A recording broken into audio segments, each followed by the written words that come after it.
ஜூலை 31, 2022 ஒஹியோவில் ஸ்ட்ராங்ஸ்வில்ங்கிற இடத்துல ஒரு 3 டீனேஜ் பசங்க ஒரு காரில் ஏறுறாங்க. அவங்களுக்கு அது தெரியாது அதுதான் அவங்களோட லாஸ்ட் ரைடாக இருக்குன்னு சொல்லிட்டு. கொஞ்ச நேரம் கழிச்சு அந்த கார் கண்ட்ரோலிருந்து 100 mph ஒரு பில்டிங் மேலே போய் மோதுது. காரில் இருந்த 2 பசங்க அந்த கார் கிராஷ்லேயே உயிரிழந்துட்டாங்க. எப்படியோ டிரைவர் தப்பிச்சிட்டாரு. முதல்ல போலீஸ் இதை ஒரு ட்ராஜிக் கார் ஆக்சிடெண்ட்டாக தான் நினச்சாங்க. ஆனால் இன்வெஸ்டிகேட் பண்ணும்போது தான் தெரியுது இது கார் ஆக்சிடெண்ட் கிடையாதுன்னு. வெல்கம் டு சையத்ஸில். இன்றைக்கி நம்ம பார்க்க போகிறது the crash Netflix documentary.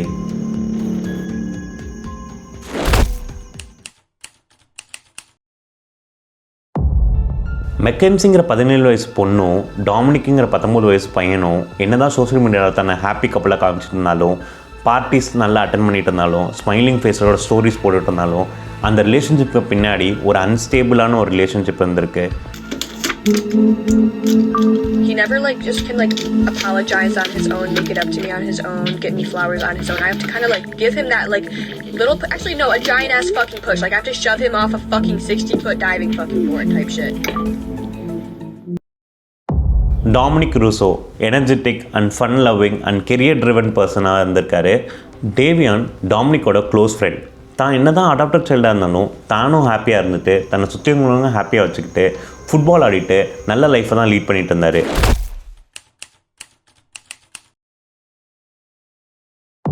July 30, 2022 ஒரு லேட் நைட் பார்ட்டி இவங்க 3 பேரும் தன்னோட ஃப்ரெண்ட்ஸ் வீட்டில் போய் அட்டன் பண்ணிவிட்டு ஜூலை 31, 2022 ஏர்லி மார்னிங் 5:30 அங்கேருந்து கிளம்புறாங்க. அந்த car reportedly goes up to 100 mph and it crashes into the building. அந்த கிராஷ் அவ்வளோ வைலண்ட்டாக இருந்திருக்கு. அந்த காரே 2ஆக பொளந்திருக்கு. டாமினிக்கும் டேவியனும் அந்த இடத்துல இறந்துட்டாங்க. ஆனால் அந்த காரை ஓட்டின மெக்கன்சி எப்படியோ தப்பிச்சிருக்காங்க. ரெஸ்பாண்ட் பண்ண போலீஸ் ஆஃபீஸர்ஸ் எல்லாமே அந்த கிராஷில் ஒருத்தவங்க தப்பிக்கிறதுக்கு வாய்ப்பே இல்லை அப்படின்னு சொல்லியிருந்திருக்காங்க.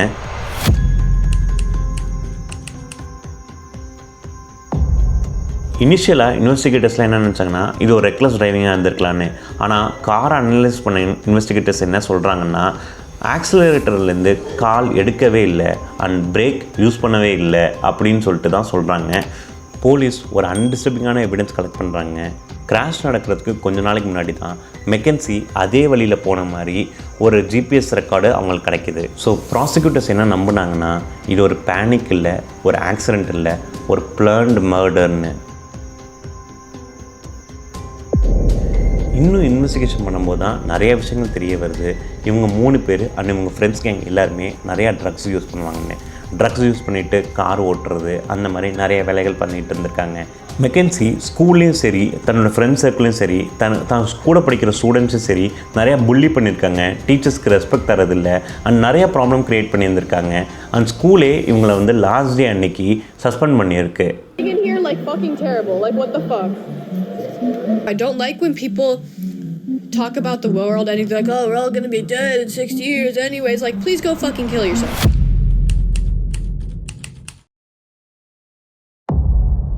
டாமினிக் தன்னோட ஃப்ரெண்ட்ஸும் சரி, தன்னோட க்ளோஸ் ரிலேட்டிவ்ஸ் சரி, எனக்கு இந்த ரிலேஷன்ஷிப் வேணாம், இது ரொம்ப டாக்ஸிக்காக இருக்குது, நான் இதுலேருந்து வெளியே வர பார்க்குறேன், ஆனால் மெக்கன்சி என்னை விட மாட்டேங்கிறா, என்னை த்ரெட்டன் பண்ணுறா அப்படின்னு நிறைய இன்ஸ்டன்ஸை சொல்லியிருக்காங்க. ஒரு வீடியோ ப்ரூஃப் கூட இருக்குது. நீ இப்போ கதவை ஓப்பன் பண்ணலன்னா நான் கதவை உடச்சிட்டு உள்ளே வருவேன் அப்படின்னு மெக்கன்சியை டாமினிக்கை த்ரெட்டன் பண்ணுற மாதிரி. Kenzie, I can't open the door. I can't sit here and fight. We gotta go to dinner. If I can see my grandparents, I can't. You're not going to dinner if you don't open the door. I'm gonna let you know that right now. You're gonna come open this door right now, or there's gonna be a serious fucking problem. Crash நடக்கிறதுக்கு 2 வாரத்துக்கு முன்னாடி ஒரு ஆர்கியூமெண்ட்டில் Dominic தான் அம்மாட்ட பேசிகிட்டு இருக்கும்போது McKinsey பின்னாடி சொல்லியிருக்காங்க, நீ இப்போ ஃபோனை கட் பண்ணலன்னா இந்த காரை நான் கொண்டு போய் கிராஷ் பண்ணிடுவேன் அப்படின்னு. And I called him. I said, well, where are you at? And she was like, I'll crash this car. And I'm like, dude, what you mean? Can you clarify again what you heard her say over the phone? She said she'll crash this car right now.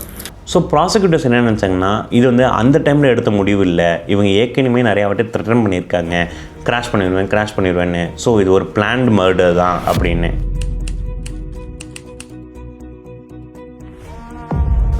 இந்த case ஒரு national நியூஸாக மாறுது.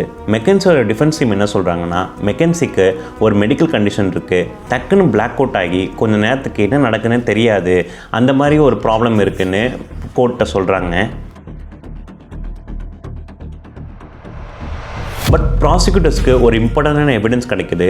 டாமினிக்கும் டேவிடும் தான் அந்த late night பார்ட்டியில் Mariana use பண்ணியிருந்திருக்காங்க. எப்போதுமே Mariana use பண்ணுற McKinsey அந்த லேட் நைட் பார்ட்டியில் அவங்க யூஸ் பண்ணவே இல்லை. Kenzie didn't even smoke that night.